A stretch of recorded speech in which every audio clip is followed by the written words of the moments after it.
Parlons aujourd'hui d'une affaire qui mêle innovation et tribunaux. Et un soupçon d'excentricité aussi. Nous sommes en 2007 quand Apple redéfinit la téléphonie avec l'iPhone. 3 ans plus tard, il crée l'iPad et marque l'histoire de la tech. Mais un homme, Thomas Ross, clame qu'il est le vrai génie derrière tout ça. Thomas Ross, c'est un Floridien et il accuse Apple d'avoir copié ses idées issues de croquis réalisés en 1992.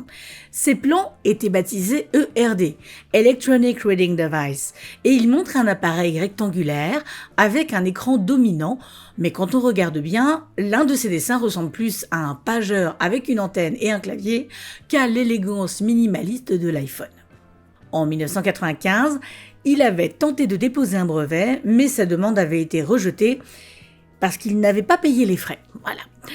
Avance rapide en 2023, il poursuit Apple pour détournement de propriété intellectuelle en exigeant 10 milliards de dollars et 1,5% des ventes futures. Rien que ça.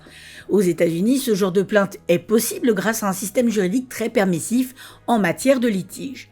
Là-bas, une idée ou un concept même sans aboutissement concret peut servir de base à une plainte si l'on estime que son exploitation a causé un préjudice. Cette histoire a connu un doublon puisqu'il y a aussi un homme qui a porté plainte contre Apple en disant qu'il avait créé l'iPhone et l'iPad, mais grâce à l'idée apportée par des extraterrestres.